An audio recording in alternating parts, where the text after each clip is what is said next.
Halo semua, selamat siang, selamat malam, dan selamat datang di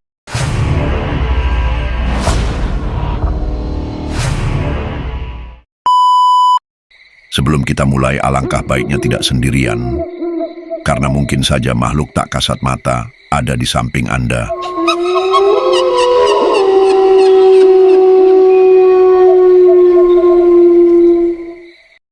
Namaku Dibayu. Usiaku 40 tahun lebih sedikit. Sehari-hari aku bekerja sebagai sopir truk ekspedisi, mengantar muatan dari satu kota ke kota lain, kadang lintas provinsi, kadang lintas pulau. Sudah lebih dari 15 tahun aku menjalani hidup di jalanan. Keluargaku tinggal di Cirebon. Istriku dan 2 anakku sudah terbiasa aku jarang pulang. Kadang seminggu sekali, kadang 2 minggu sekali baru bisa singgah sebentar. Hidup sebagai sopir truk memang keras, tapi itulah satu-satunya pekerjaan yang bisa menghidupi keluarga dengan layak. Aku sudah melewati banyak jalan. Jalur Pantura yang macetnya luar biasa. Jalur selatan dengan tikungan tajamnya. Bahkan lintasan gelap di Sumatera yang penuh begal. Aku sudah biasa tidur di dalam kabin. Biasa makan seadanya di warung pinggir jalan. Bahkan biasa buang air di kebun atau semak-semak. Tapi ada satu jalur yang, entah kenapa, selalu membuatku merinding tiap kali harus melewatinya sendirian. Jalur itu adalah Tol Cipularang. Cerita yang sering ku dengar dari orang-orang, awalnya aku tidak percaya. Banyak rekan sopir sering cerita, katanya tol itu angker. Banyak kecelakaan misterius. Ada mobil yang tiba-tiba menabrak padahal jalan lurus. Ada truk yang terguling padahal cuaca cerah. Katanya, di sekitar tol itu ada makam tua, ada pula jalur yang melintasi hutan keramat. Beberapa sopir bilang mereka pernah melihat perempuan berambut panjang berbaju putih berdiri di pinggir jalan. Ada juga cerita tentang pocong yang meloncat-loncat di tengah aspal. Bahkan ada yang mengaku melihat mobil hantu. Mobil sedan hitam yang muncul dari arah belakang, menyalip, lalu menghilang begitu saja. Aku biasanya hanya mengangguk, tersenyum, lalu menimpali. Itu mah perasaan aja. Orang kalau kecapekan gampang lihat yang aneh-aneh. Tapi jauh di dalam hati, aku sebenarnya penasaran. Hari itu aku baru selesai bongkar muatan di Bandung. Isinya bahan makanan beku, diturunkan di sebuah gudang besar dekat Pasir Koja. Selesai bongkar sudah lewat jam 11 malam. Badan lelah, mata mulai berat. Tapi aku harus kembali ke Jakarta. Besok pagi ada jadwal angkutan lagi. Kalau telat, bisa ditegur kantor. Aku tidak punya pilihan. Aku nyalakan mesin truk. Suaranya meraung keras, khas mesin diesel tua. Aku sempat berdoa sebentar, seperti biasa sebelum perjalanan. Lalu kupacu truk masuk gerbang tol.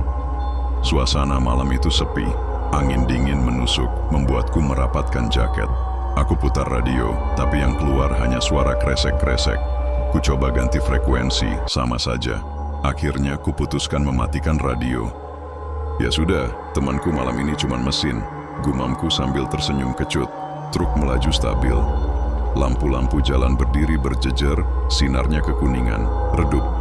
Kadang ada mobil pribadi melaju kencang, tapi selebihnya sepi. Awalnya tidak ada yang aneh.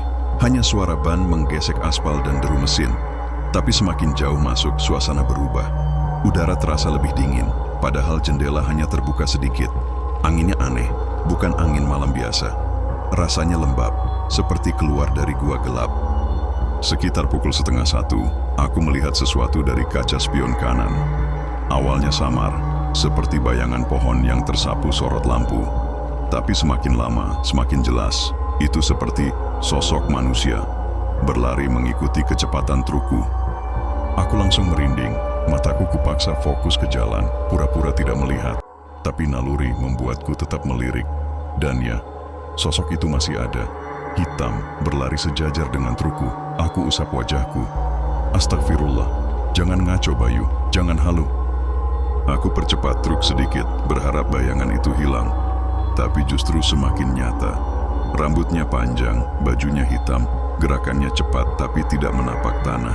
Aku mulai panik, napasku sesak, tangan dingin memegang setir.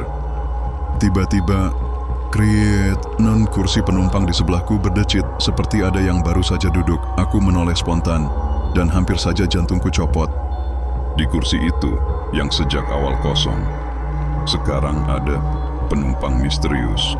Tubuhnya tegak, memakai pakaian serba hitam. Kepalanya menunduk, rambutnya menutupi wajah, tangannya terlipat rapi di pangkuan. Aku tercekat, mulutku kaku, hanya bisa berbisik, "Ya Allah, ini apa?" Aku coba bicara, suaraku bergetar. "Pak, sampean siapa? Naik dari mana?" Tidak ada jawaban. Perlahan, sosok itu mengangkat kepalanya dan yang kulihat membuat darahku membeku. Wajahnya rata. Tidak ada mata, tidak ada hidung, tidak ada mulut. Hanya permukaan kulit halus seperti tanah liat yang belum dibentuk. Aku spontan menarik setir. Truk oleng hampir menabrak pembatas jalan. Ban berdecit panjang. Aku teriak sekencang-kencangnya. "Ya Allah!" Keringat dingin mengucur deras. Tubuhku gemetar. Sosok itu hanya diam. Kepalanya tetap menghadap ke arahku. Meski tanpa mata, aku bisa merasakan tatapannya menusukku. Aku baca doa sebisanya. Mulutku terbata, lidahku keluh. Dan saat itu lampu-lampu jalan di depanku satu persatu padam. Seketika aku merasa seperti ditelan sesuatu. Lampu-lampu jalan yang biasanya berjejer sepanjang tol padam semua. Hanya sorot lampu trukku yang masih hidup, menembus kegelapan pekat di depan. Aku menelan ludah. Astagfirullah, ini apaan? Tapi keganjilan tidak berhenti di situ. Aku perhatikan kaca spion kanan dan kiri. Tidak ada satupun mobil lain. Padahal sebelumnya ada sedan putih yang sempat menyalip. Juga ada bus malam di belakang. Semua menghilang. Seolah aku satu-satunya pengendara di jalan tol itu. Suasana makin menekan. Deru mesin truk yang biasanya jadi temanku sekarang terdengar menyeramkan. Seperti raungan binatang besar di dalam gua. Di kursi sebelahku, sosok tanpa wajah itu sudah hilang. Kosong. Tapi jantungku tahu, dia belum pergi. Benar saja, beberapa detik kemudian, terdengar suara dari arah kursi penumpang. Suara berat, serak, dan dalam. Seperti orang yang berbicara dari dalam sumur. "Turun, di sini." Aku kaku, nafasku tercekat, tanganku menegang di setir. "Ya Allah, jangan uji aku begini," ucapku dengan suara lirih. Aku coba menoleh perlahan. Kursi itu kosong, tidak ada siapa-siapa. Tapi aku yakin, suara itu jelas ku dengar. Aku mencoba fokus lagi ke jalan, tapi baru beberapa meter melaju, jantungku hampir meledak. Di depan, tepat di tengah aspal, sosok itu berdiri tegak. Tubuhnya hitam kaku, wajahnya tetap rata, kosong, menatap lurus. Aku spontan injak rem sekencang-kencangnya. Sri, ban truk berdecit panjang. Tubuhku terhentak ke depan. Aku menutup mata, pasrah kalau harus menabraknya. Tapi tidak ada benturan, tidak ada apa-apa. Pelan-pelan ku buka mata, jalanan kembali terang. Lampu-lampu jalan menyala normal. Dari kaca spion, ku lihat ada mobil melintas di belakangku. Sosok itu lenyap begitu saja. Aku menepuk-nepuk dadaku, mencoba menenangkan diri. Ya Allah, hampir mati aku barusan. Ku paksa truk melaju lagi, tapi tubuhku masih gemetar. Tangan dingin, punggung basah oleh keringat. Saat melewati ruas menurun, aku mencium sesuatu, aroma menyengat. Amis bercampur bau tanah basah. Aku spontan menutup hidung. Tapi semakin ku tutup, semakin menusuk. Seperti ada bangkai binatang di dekatku. Aku coba buka kaca jendela, berharap angin malam mengusir bau itu. Tapi yang terjadi justru sebaliknya. Aroma makin kuat. Tiba-tiba dari arah kursi penumpang terdengar napas berat. Aku menoleh cepat, kosong, tidak ada siapa-siapa, tapi napas itu jelas terdengar, dekat, sangat dekat, seolah ada seseorang duduk di situ, menghela napas panjang dengan dada yang berat. Aku semakin panik, tapi puncaknya terjadi saat suara itu menyebut namaku, Bayu. Aku hampir melepas setir, tubuhku kaku. Bagaimana bisa dia tahu namaku?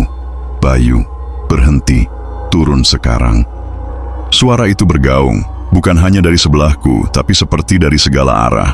Dari kursi, dari kaca spion, bahkan dari dalam dadaku sendiri.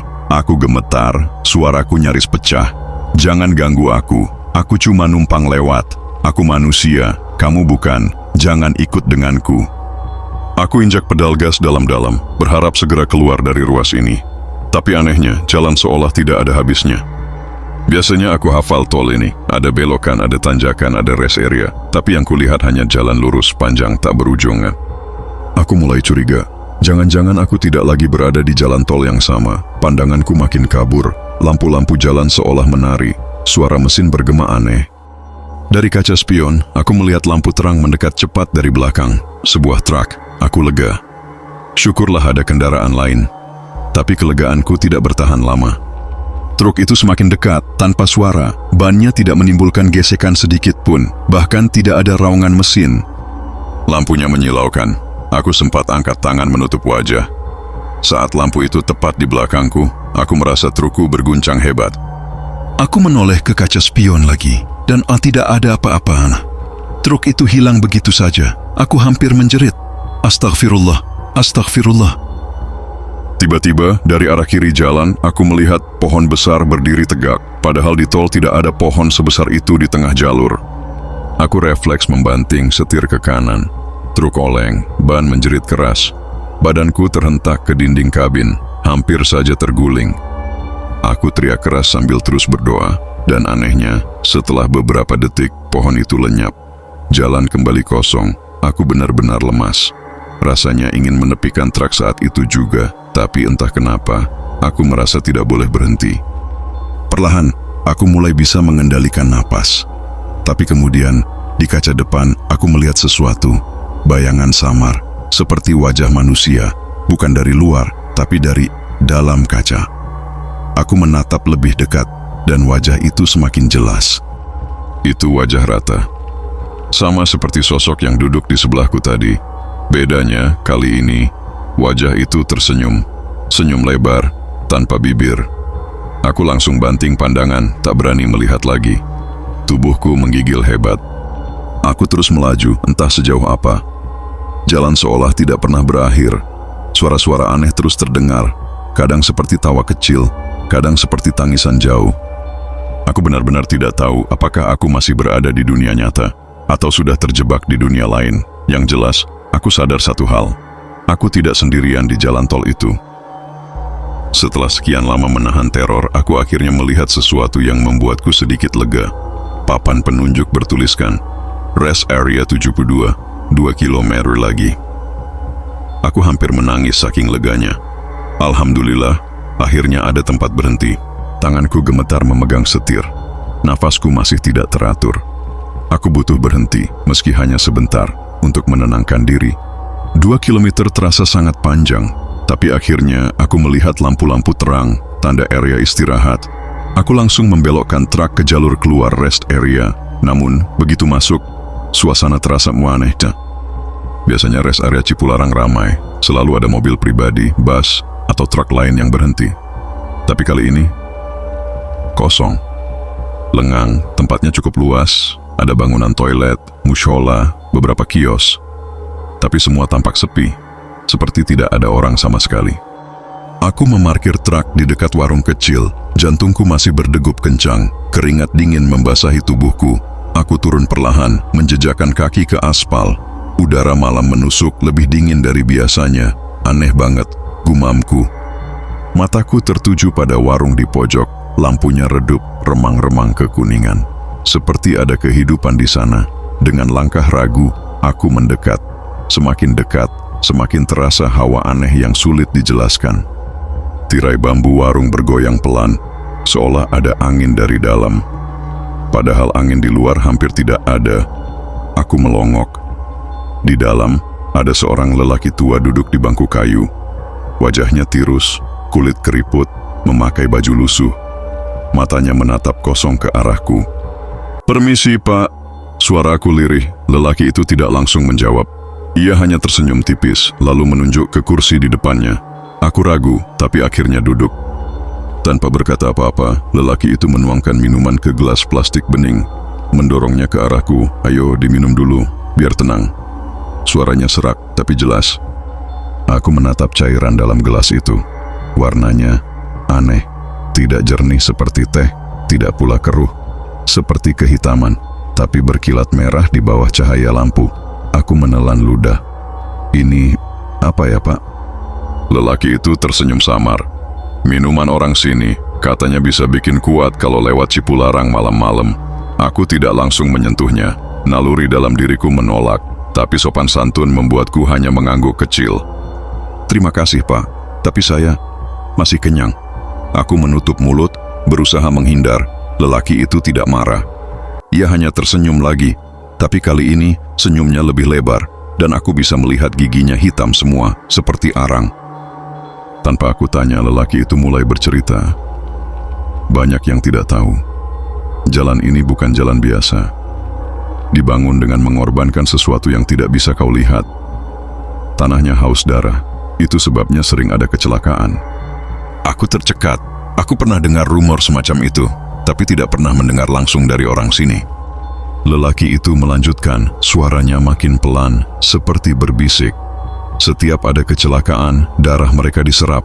Ruh mereka tidak pergi. Mereka masih ada di sini, gentayangan, mencari teman. Aku merinding. Buluku berdiri semua. Makhluk-makhluk itu suka menampakkan diri. Ada yang menumpang di kursi, ada yang berdiri di tengah jalan. Kadang, ia menatapku tajam. Kadang mereka ikut mengemudi.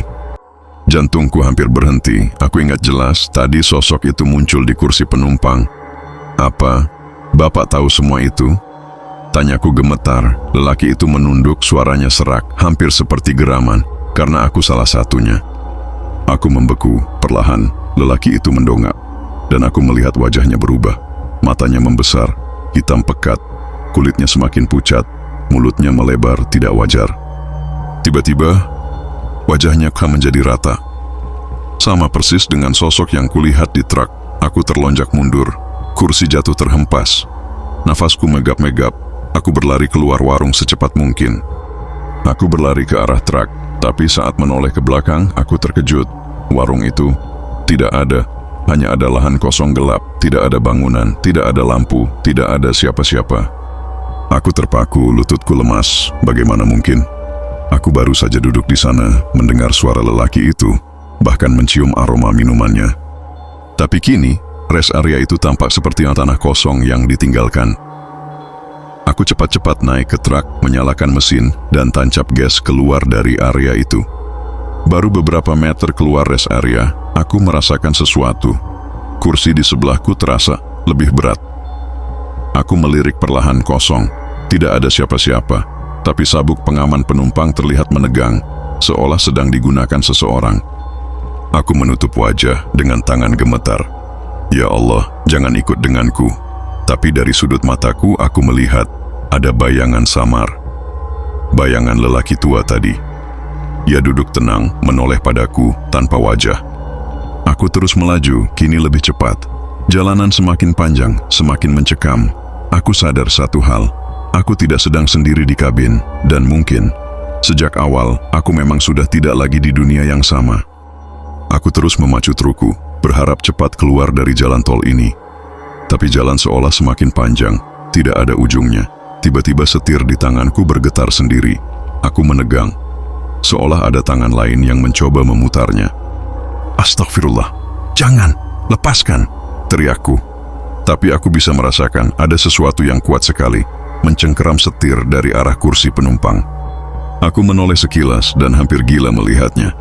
Sosok lelaki tua tanpa wajah duduk di sebelahku. Tangannya pucat, urat-urat menonjol, mencengkeram setir bersamaku. Aku berusaha sekuat tenaga menarik kembali kendali, tapi setir terus bergerak liar. Truk oleng ke kiri, hampir menabrak pembatas jalan. Ya Allah, tolong aku, tolong. Suaraku pecah, air mata menetes. Lalu tiba-tiba suara itu terdengar lagi. Turun, ikut aku, di sini tempatmu. Suaranya bukan hanya dari sebelah, tapi dari dalam kepalaku. Aku meronta, mengguncang-guncang setir. Akhirnya, dengan satu hentakan, aku berhasil memutarnya lurus kembali. Truk bergetar keras, lalu stabil. Nafasku terengah, dadaku sakit. Aku berani menoleh sekali lagi. Kursi penumpang kosong, sosok itu lenyap. Aku kira semua sudah selesai. Tapi ternyata belum. Beberapa menit kemudian, aku melihat sesuatu yang aneh.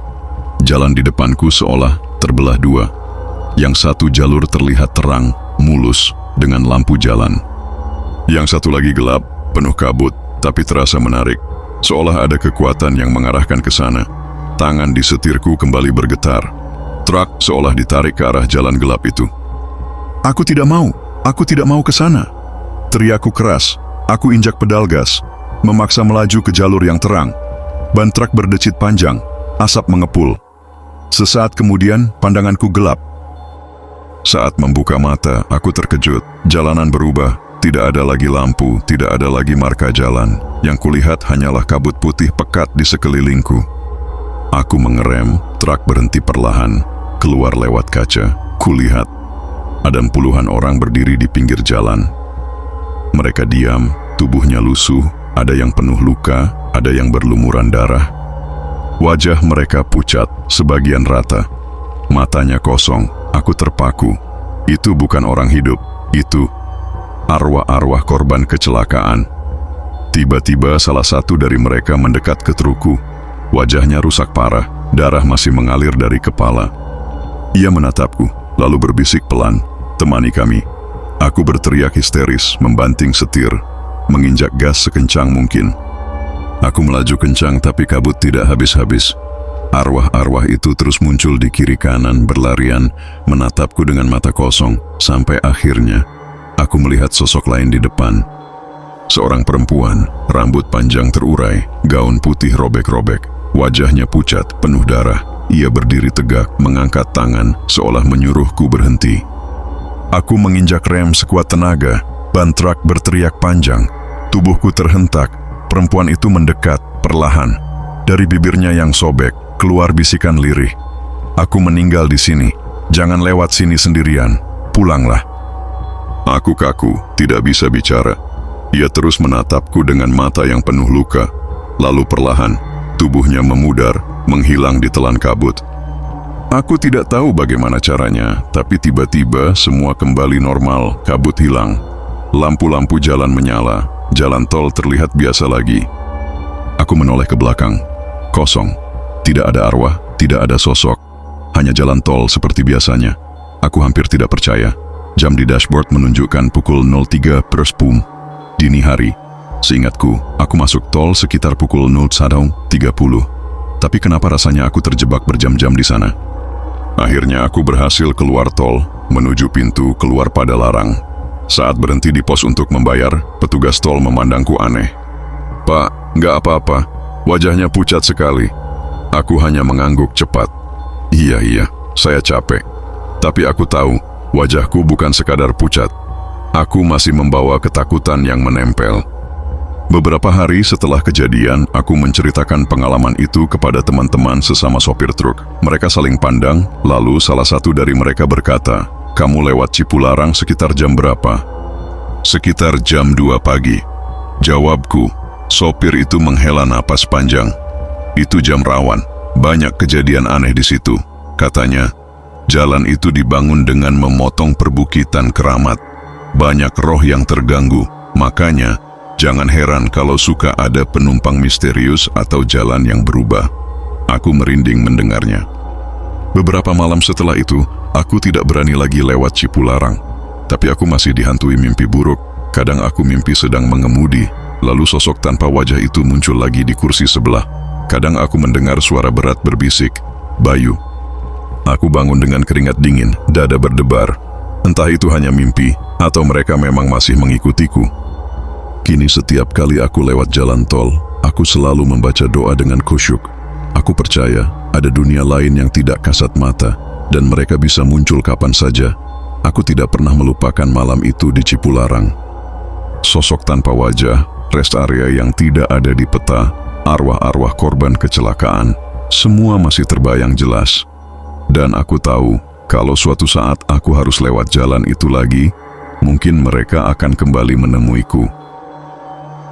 Sekian dulu cerita kali ini, saksikan cerita selanjutnya. Dan terima kasih atas waktunya. Salam horor Indonesia.